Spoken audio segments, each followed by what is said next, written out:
Hey guys, and this is Grizly here. Welcome back to my A Noob's Journey video series. So after that pretty awesome come from behind last game, I'm feeling pretty confident going into this game, but I do want to make a quick deck edit. As you guys know, I have been complaining about my draw engine, so I'm not making a huge change. I am just going to add my bad Santa card to my deck. I'm just to give me an edge when I'm really low on cards. And if I don't need it and it would help my opponent more than me, I'll certainly just discard it. So you see me sort of just looking around, see if there's any other cards I want to add. I'm thinking about adding bizarre cards, but I still don't know if they're justified. I mean, they're just really going to help my opponent, I think, more than me. And I just go quickly through my deck comp just to make sure I'm all happy with every card in it. And I think at the moment I have a pretty strong deck comp, so let's go ahead and launch into the game.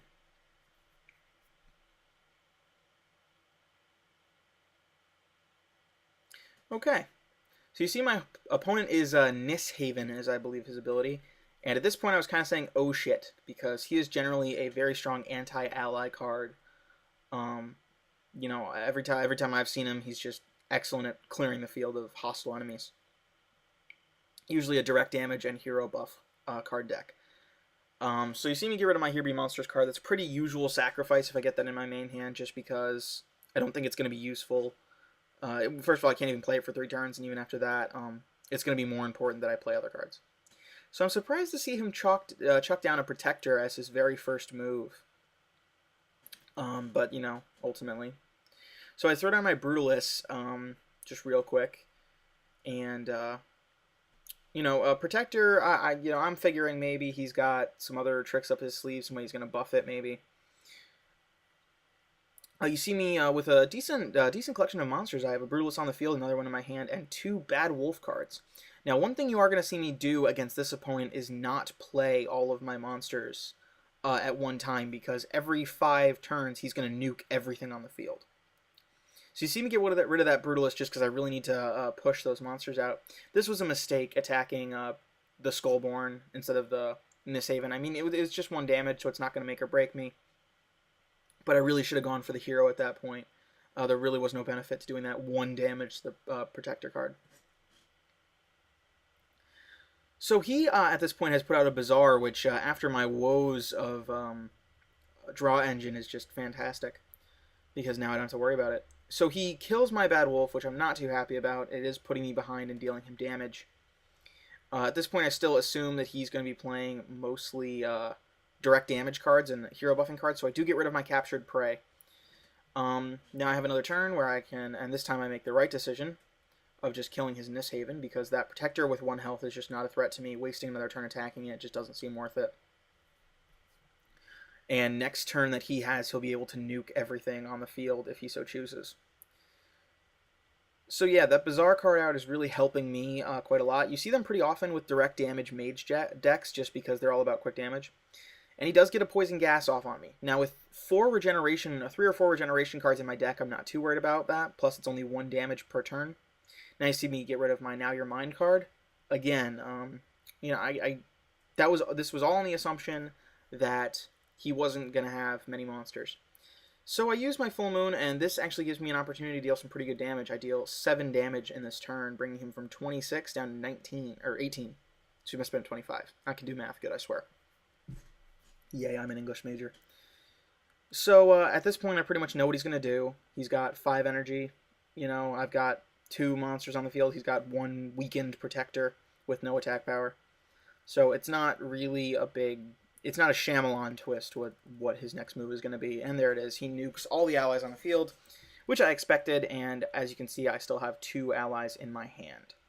What I was not expecting was him to drop that card. I believe it's Janna Rose Cult, I think is the name. I could be completely wrong about that. But I'm really surprised to see a monster in that deck. I mean, at this point, I'm expecting him to drop his hero buffing cards and tons of direct damage, but he's just not doing it. So you see me kind of bamboozle a little, just wondering what to play. I ultimately decided to drop a Deathbone and my Bad Wolf card. Now, then I use my, of course, my Moonstalker ability to just save me for another turn.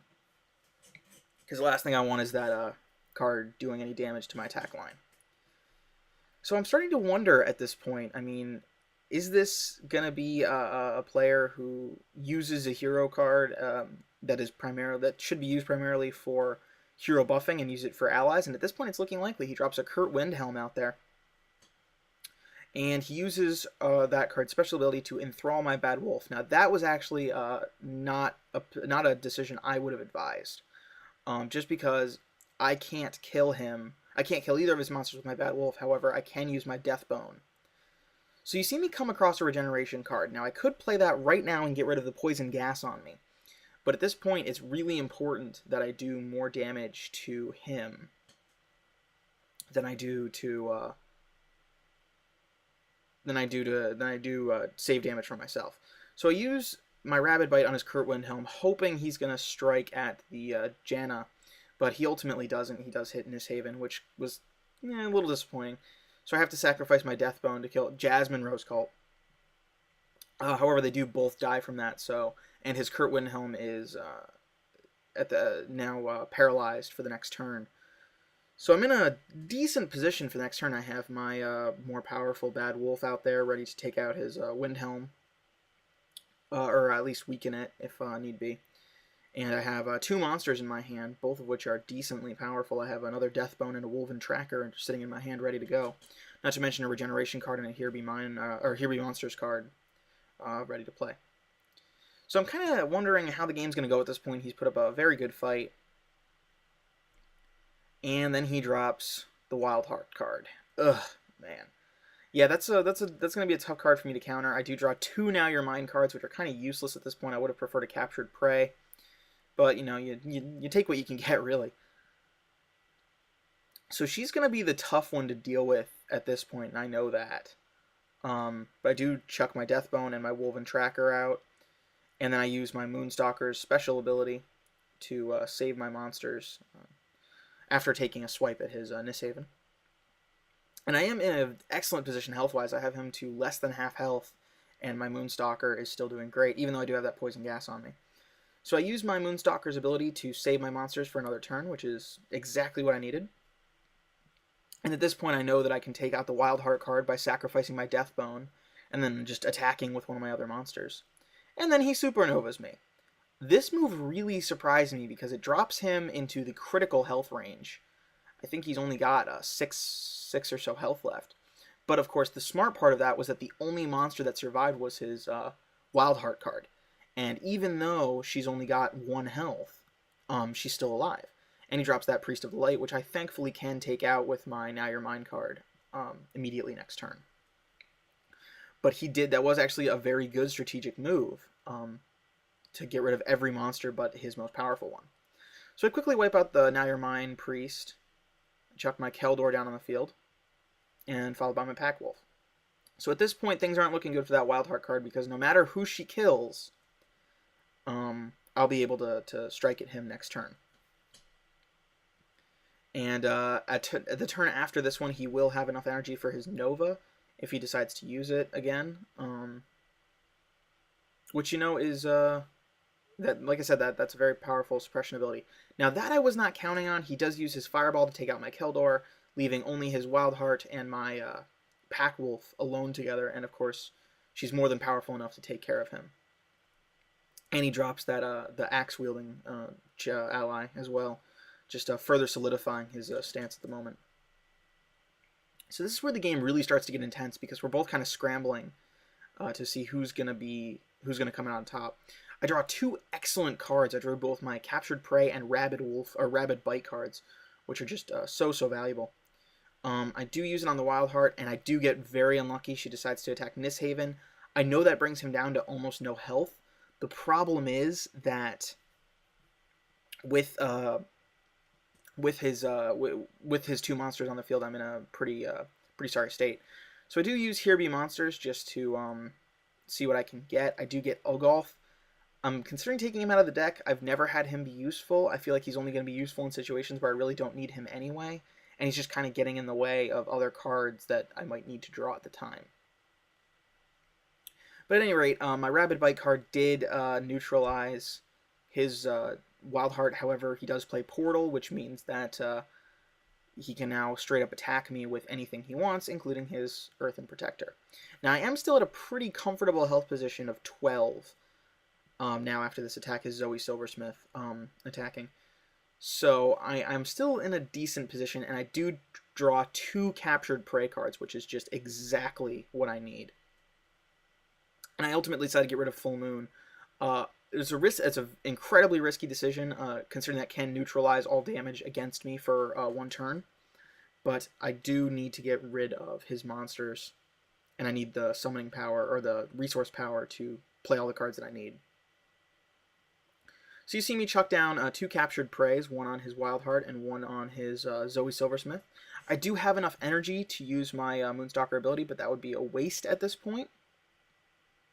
Even with Portal out, there's nothing he can play that can one-shot me down from 10 or 11 health where I am. I'm at 11 health, I think. Yep. So his Zoe Silversmith is the only creature on the field, but he does have a ton of resources. He's up to 10, which is more than enough to pull out another monster.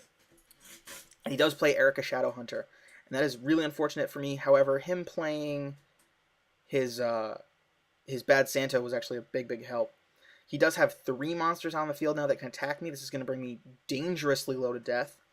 He attacks with his Zoe Silversmith down to 9, his Erica down to 5, and then his Priest down to 2. So I am literally just above death. I mean, that is just unbelievably clutch. I'm down to 1 health because of the poison. So at this point, I have no choice but to use some of my resources to play a regeneration card. I do decide to get rid of my Ogolth card, just because at this point I know it's not going to help me. It costs entirely too much. So I cast Regeneration to pull me out of the red, but if I can't get rid of him this turn, he is going to kill me. So I use my Rabid Bite card, and if I had gotten lucky and attacked his champion, that would have been the end of it. But you do see me chuck down my Pack Wolf. I do use my Moonstalker ability to save myself from death. So this is absolutely clutch. Either one of us could die at any second. At the moment, he can't do damage to me or my Pack Wolf, so I'm lucky about that. However, he does still have 3 powerful monsters on the field that can attack. And then he Supernovas. I was floored by that move. I could not believe it. He just got rid of his entire attack line. I mean, just so that he didn't have to die. However, he does follow up with a very strong Adon and Stormcaller. Now, I get wickedly lucky here. I draw Shadow Font, which is going to save me for another turn. If I hadn't drawn that, I could have still used my Full Moon card, but it would have been in a much worse position. So at this point, it is so clutch. We are so close. And, you know, this is actually, and I do make the very, very risky decision to get rid of my Regeneration so I can play Deathbone, Keldor, and my Shadow Font card, which will save me for another turn. This is probably my favorite game that I've played so far, playing Shadow Era, and I've been playing for about a week or just over now. This was the most clutch game. At any point, it is anyone's game. Either one of us could die. I have 5 health. He has 4. So you know, at this point, it's just so close. So I have 2 monsters out on the field. If he doesn't take care of them, or both of them, he will die. Now, he has to be careful, because if he kills my Deathbone, it'll bring him down by another 2 health, so he does have to watch that. And he does decide to kill my Keldor just because of that Gimp. Because if he had used it on my Deathbone, then my Keldor could have killed him easily. And he does play Voice, his staff card there, and I will look at it in a minute. That is actually a great card for him to draw right there, just because any monster I summon will be frozen for 2 turns. And I believe that applies to both people. But at this point, I can't believe I didn't see it sooner, but I have the winning card in my hand. I have 2 attack. That can't stop me from killing him. And I have the card in my hand that'll buff me up, which is my Full Moon card, buffing me up to 4 attack and ending the game. Clutch victory if I've ever seen one. So that is another win, and I was pretty happy about that. I'm now up to 186 rating. Don't forget to rate, comment, subscribe, and I will see you guys next time.